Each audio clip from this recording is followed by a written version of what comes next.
सरकार 2.0 के 100 दिन पूरे होने पर पार्टी के मंत्री व नेता सरकार की उपलब्धियां गिनाने लगे हुए। इसी कड़ी में कैबिनेट मंत्री धर्मपाल सिंह आज कानपुर पहुंचे। सर्किट हाउस में प्रेस वार्ता के दौरान उन्होंने पहले तो सरकार की उपलब्धियां गिनाई, जिसके बाद वो अखिलेश यादव पर जमकर बरसे। धर्मपाल सिंह ने कहा कि चोरों को हर व्यक्ति चोर नजर आता है, इसलिए वो रामपुर और आजमगढ़ को लेकर ऐसी बात करते हैं। हमारी सरकार अच्छे काम करते हुए आगे बढ़ रही है, जिससे सभी धर्मों का ख्याल रखा जा रहा है। वृक्षारोपण को लेकर कानपुर के लक्ष्य 39 लाख का है, जिसमें आज 28 लाख पौधों को रोपित किया जाएगा, जबकि जिलाधिकारी को इसकी लगातार मॉनिटरिंग के निर्देश भी दिए गए। गौवंश को छुट्टा छोड़ देने वाले लोगों पर अब पशु क्रूरता अधिनियम के साथ कार्रवाई की जाएगी। सर्वे के मुताबिक करीब 3 लाख गौवंश अभी भी सड़क पर छुट्टा घूम रहे हैं, जबकि 6 लाख से ज्यादा पशु गौशाला में। इनके आने वाले दिनों में टैगिंग करवाकर काम किया जाएगा।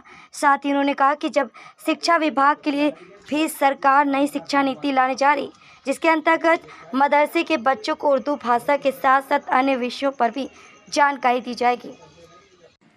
चोरों को नजर आते हैं सारे चोर, जो जैसा होता है वो वैसा सोचता है।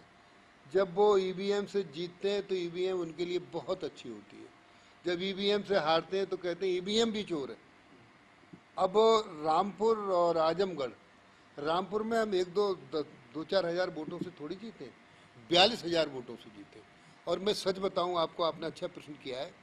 वहाँ मेरे पास बड़ी जिम्मेदारी थी रामपुर चुनाव की। हमने अल्पसंख्यक लोगों को, गुरुओं को बुलाया, तो उन्होंने जो हम लोग समझते हैं, आप लोग, मैं ये उजागर बात इसलिए करना चाह रहा हूँ मीडिया में कि आजम खां के खिलाफ किताब चोरी का मुकदमा एक दर्ज है। तो बहुत बड़े धर्मगुरु ने कहा कि साहब, आलिया मदरसा रामपुर का ख्याति प्राप्त मदरसा है। भारत के ही नहीं, दुनिया के अन्य इस्लामिक कंट्री से यहाँ बच्चे मदरसे की तालीम लेने आते थे।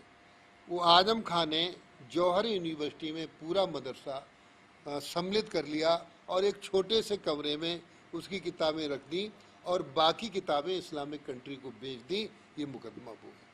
तो वो डरते थे, लेकिन उन्होंने ये कहा कि अब हम जनरल बात भी कर लें कि साहब हम वोट दें तो आप हमारी गिनती कहाँ करोगे। हमने उनसे कहा कि हर बूथ पर गिनती होती है, जहाँ बूथ हमारे मुस्लिम बाहुल हैं वहाँ हमारा वोट निकलेगा तो आपका ही वोट होगा। तो हम वोट से जीते हैं। माननीय अखिलेश जी जो कह रहे हैं वो उनकी शंका उन्हीं के हिसाब से, वो तो डर के मारे चुनाव प्रचार में भी नहीं गए कि जनता उनके साथ नहीं है। आजमगढ़ उनकी सीट थी, जाना चाहिए, नहीं गए। तो दूसरा विभाग है मतलब अल्पसंख्यक कल्याण। शिक्षा बहुत महत्वपूर्ण है और मदरसे में गरीबों के बच्चे पढ़ते हैं। मदरसा शिक्षा में बहुत घोटाला होता था, पढ़ाई होती नहीं थी ठीक से, फर्जी नियुक्तियां हो जाती थी। अभी जब कोरोना पीरियड था तो कोरोना पीरियड में सब स्कूल बंद थे, लेकिन मदरसों में अध्यापकों की नियुक्तियां हो रही थी।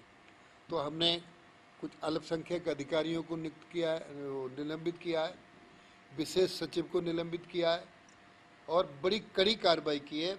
हमने मदरसा एजुकेशन लर्निंग ऐप का कल श्री गणेश किया है इन 100 दिनों में। अब मदरसा की शिक्षा को हम हाईटेक बना रहे हैं।